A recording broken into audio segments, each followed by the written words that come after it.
J'ai passé mes vacances en compagnie de cette Sony SRS XB23.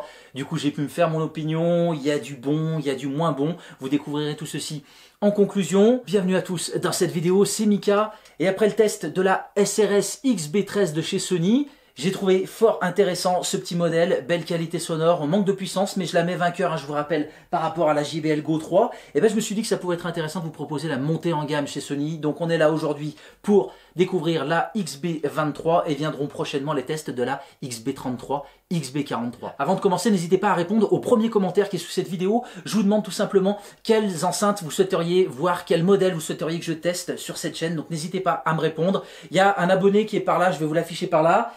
Il m'a dit, est-ce que tu peux tester la LG X-Boom Go PL5? Le modèle est commandé, ça arrivera bientôt en test sur cette chaîne. En attendant, je vous propose de revenir quelques temps en arrière et de découvrir avec moi le déballage et la première écoute de cette Sony SRS XB23. C'est tout de suite, c'est maintenant et c'est dans Si on testait. Bon visionnage. Allez, on découvre tout de suite le contenu de la boîte ainsi que les caractéristiques de cette SRS XB23. Prix de lancement 99 €, ça c'était en 2020. Aujourd'hui vous la trouvez régulièrement aux alentours des 79 € hein, sur internet. Et moi j'ai bénéficié d'une petite remise supplémentaire puisque je l'ai trouvé à 69 € sur Amazon. Je vous mets le lien d'ailleurs en descriptif hein, si vous voulez les trouver directement sur Amazon. Guide de démarrage rapide, guide d'utilisateur, conditions de garantie, bref le blabla habituel. Qu'est-ce qu'on a d'autre? Câble USB type C, l'enceinte est rechargeable bien sûr jusqu'à 12 heures d'autonomie avec la fonction économie d'énergie et sinon c'est en moyenne 10 heures d'autonomie à volume modéré. Et l'enceinte, là voilà, et j'aime beaucoup là ce que propose Sony sur cette SRS XB23, je vous la montre d'un petit peu plus près ici.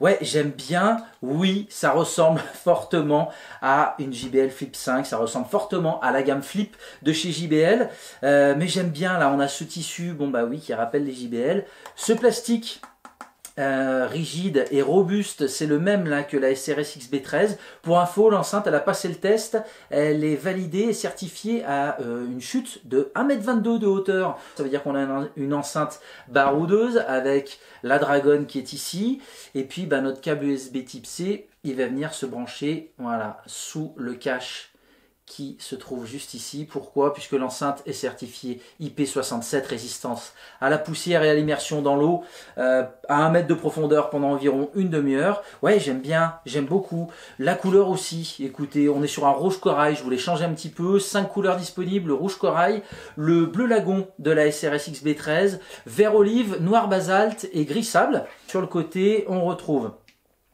bouton power, bouton Bluetooth qui va nous permettre d'appairer, lecture, pause. Ici on a un petit téléphone, alors l'enceinte n'a pas de kit main libre, j'ai pas vu de micro d'ailleurs. Par contre apparemment elle fait office de haut-parleur lorsque on reçoit un appel, donc à tester, ça voudrait dire que le smartphone joue le rôle du micro, l'enceinte le rôle du haut-parleur, à voir si ça fonctionne bien. Volume plus, volume moins. On peut ici activer le mode économiseur d'énergie. Ici vous avez la fonction Party Connect jusqu'à 100 enceinte Sony connectée. Les modèles compatibles SRS XB23, XB33, XB43, vous connectez tout ça ensemble et ça vous fait un son de dingue. Et puis dernière chose, fonction stéréo pair, vous allez pouvoir cette fois connecter deux SRS XB23 entre elles. L'une va jouer le rôle du haut-parleur gauche, l'autre le haut-parleur droit et vous allez obtenir un son stéréo en faisant ceci. Position verticale comme ceci, avec le petit tampon là-dessous, le petit grip qui permet à l'enceinte voilà, de ne pas bouger. Sinon, position horizontale. On va tester un petit peu dans les deux sens, voir ce que ça donne. Ici, vous retrouvez sur le côté voilà, les deux radiateurs passifs. Et là, moi, j'arrive à le deviner. Le X-Balance Speaker Unit de chez Sony. Donc, c'est un haut-parleur d'une nouvelle forme qui produit un son de haute qualité et une pression acoustique puissante. Vous le voyez, on n'est plus sur la membrane circulaire classique. On a une membrane triangulaire avec les angles arrondis et ça permet d'optimiser la surface du diaphragme pour des basses plus percutantes tout en limitant la distorsion à fort volume. On va découvrir ça dans quelques instants. Dernière petite chose, une application est disponible, l'application Sony Music Center disponible sur Android et sous iOS. Et avec ceci, vous allez pouvoir régler différents modes sonores, créer des playlists, bref, jouer le DJ hein, selon Sony. Donc à voir, ça peut être assez intéressant. Dans un premier temps, on va allumer l'enceinte, on va mettre un son comme ça sans réglage. Et puis moi je vais utiliser l'enceinte plusieurs jours et je reviendrai en fin de vidéo pour vous donner mon avis final. On y va tout de suite, on connecte tout ça. Dernière petite chose, on a 580 grammes, 218 mm, donc quasiment 22 cm, et puis un diamètre d'environ 76 mm. Franchement ça va, c'est plutôt sympa. Allez, on l'allume, j'ai trop envie de voir ce que ça donne. Allez, c'est parti pour la mise sous tension. N'hésitez pas à mettre un casque, des oreillettes, c'est le moment. On va envoyer du son. Là, bouton power, ça s'allume, ça clignote. Qu'est-ce qu'on a? On va voir s'il y a le fast pair. Normalement, oui. Je laisse appuyer sur le Bluetooth. Ouais, elle parle maintenant même. C'est pas mal. Qu'est-ce que j'ai? Associer, se connecter. C'est parti. Est-ce qu'on a la même tonalité? Ouais, le petit bip et puis la confirmation vocale, appareil connecté. Alors, je suis sans aucun réglage, j'ai pas encore téléchargé l'application Sony. Je veux voir ce que donne le son comme ça, brut. Nature. On est... C'est joli déjà. On est à moitié sur le téléphone. Le son sort essentiellement vers vous pour l'instant. Pas de son à 360. Je regarde juste un petit peu, hein, c'est normal. Je vous enlève un peu de son. C'est pas vilain. Hein. Je monte. Comment je suis sur l'enceinte? Là, je vais régler le bouton plus. Ok, ça joue tout de suite sur le téléphone. Donc je monte là. C'est pas vilain. Hein.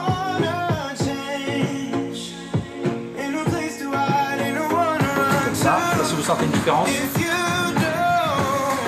On perd un petit peu de basse, mais c'est pas... Ouais, hein. C'est joli, je vais monter.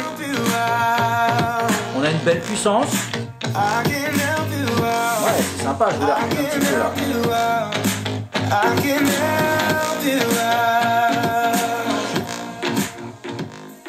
Je suis passé à fond, c'est un tout petit peu moins joli à fond. Je vais changer... Il y a de la grave, il y a des graves, hein.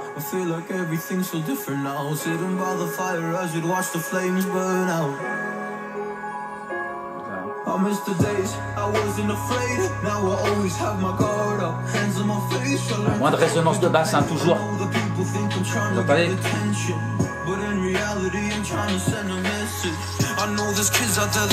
Vous avez bien sûr, on voit bien, voilà.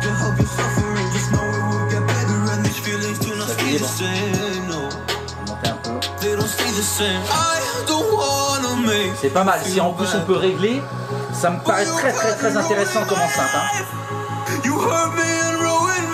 J'arrive pas trop à me rendre compte s'il y a une vraie différence entre horizontale.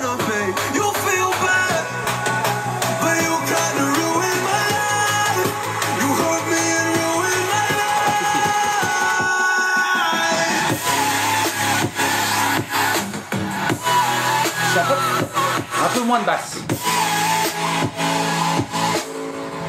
Par contre, pour l'instant, là, les aigus, c'est pas très joli. C'est un peu étouffé.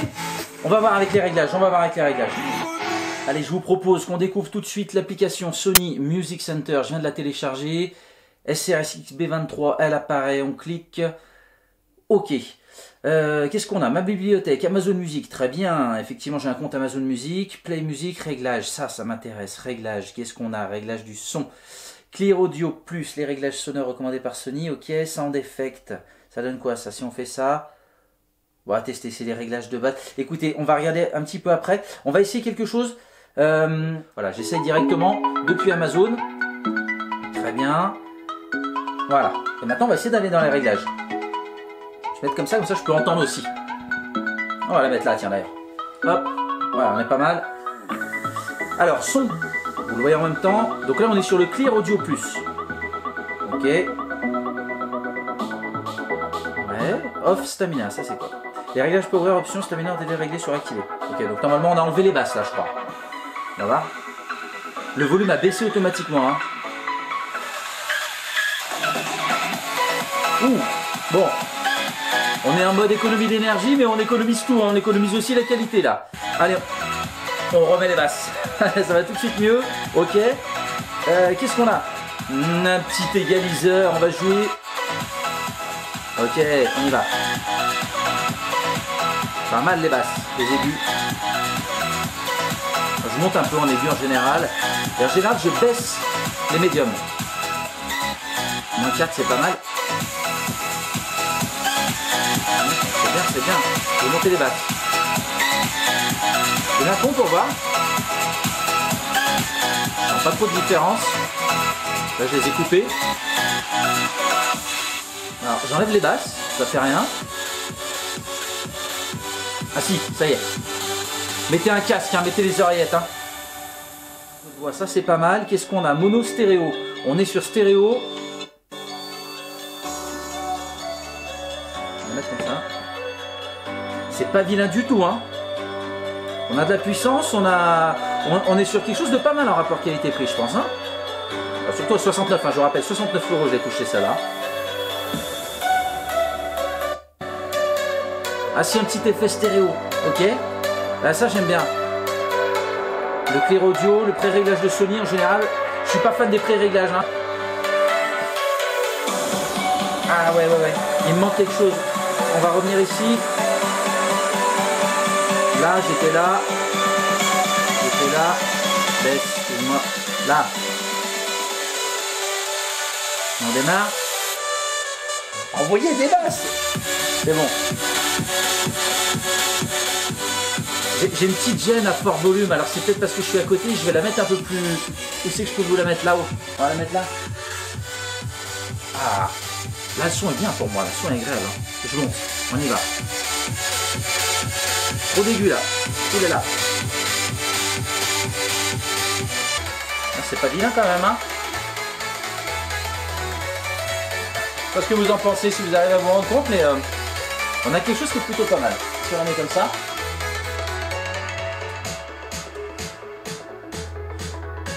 Donc on a le son qui va partir un petit peu plus vers le haut.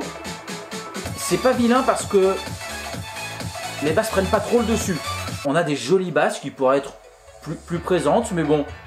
Ouais, à bas volume c'est bien mieux, ouais. Ouais, on a un plus joli son là. Ouais. Debout j'aime bien aussi, hein. J'aime bien quand elle est debout, elle a une belle. Je sais pas ce que vous en pensez, hein, mais on est pas mal là. Regardez ça là. Avec toutes mes petites enceintes, je suis bien là. 2-3 choses en complément, regardez sur l'application. On a ici Power Option. Donc les options par rapport à l'allumage ou l'extinction. Vous avez Auto Standby, donc si l'appareil audio n'est pas utilisé pendant environ 15 minutes, l'appareil s'éteint automatiquement, donc on peut activer ou non la fonction. Bluetooth Standby, ben je suppose que c'est pareil, le Bluetooth doit s'éteindre automatiquement. Qu'est-ce qu'on a? L'indicateur de batterie, la batterie aux alentours de 50%, batterie level voice. Ok, donc batterie level voice, bon, elle doit pouvoir nous indiquer la batterie, le niveau de batterie, on a la voix, on-off. Donc, ah, c'est quand on l'a allumé tout à l'heure et qu'elle m'a dit que la batterie était aux environs de 70%. Vous voyez, on est à 50%. Le mode stamina, on peut l'enclencher d'ici. Et une dernière chose aussi que j'ai trouvé, regardez. Alors, on a des commandes vocales. On va essayer. Arrête la musique. Dites un mot-clé. Dites un mot-clé. Faudrait que je trouve les mots-clés. Et voilà, chose toute bête, regardez. Mise hors tension. On est ici. Voulez-vous couper l'alimentation? Ok. J'ai éteint l'enceinte. Donc si vous êtes à distance, vous aviez l'enceinte qui était allumée, vous avez, hop, avec votre application, bah, à distance, vous éteignez votre enceinte. Voilà, c'est le petit détail plutôt sympa. Là, on va faire un petit contrôle du temps de latence. Ultra compact avec un son puissant pour 49,99 €. C'est la promesse de Sony avec sa toute dernière SRX SX.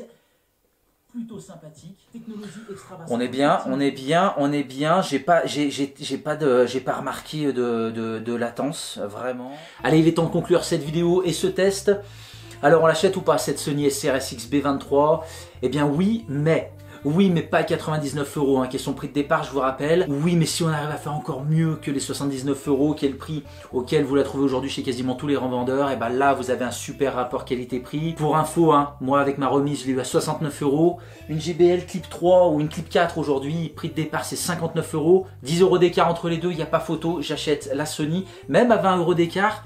Je réfléchis pourquoi? Parce qu'on a une belle qualité sonore, on a cette application Sony qui va vous permettre de trouver vos réglages, hein, les aigus, les graves. Les aigus sont chouettes, ils sont propres, les basses, elles sont bien là, elles résonnent bien, franchement on a une bonne puissance. On évitera de monter le volume à plus de 75% de l'enceinte, à partir de là, eh ben, on perd en qualité, ça devient criard. Les basses, bah, c'est plus que c'est par rapport aux moyens et bas volume. Les basses justement, je préfère la position verticale de l'enceinte. Là, ça se disperse bien sur le support sur lequel est posée l'enceinte. Comme ceci, ça a tendance à se disperser, on perd en qualité, n'en parlons pas si on suspend l'enceinte. Bref, ça fait 2 tests d'enceinte Sony sur cette chaîne, la XB23 et la XB13, et 2 belles découvertes. Donc j'espère que la montée en gamme, XB33, XB43 que je vous proposerai dans quelques temps, me satisfera aussi. J'espère aussi que le prochain test sera une belle découverte. Je vous donne l'info LG X-Boom Go PL5, on va voir ce que ça donne. En attendant, n'hésitez pas à laisser un petit commentaire, à me poser vos questions, j'essaie d'y répondre au maximum. Et moi je vous dis à très vite, à très bientôt pour une prochaine vidéo les amis. Ciao!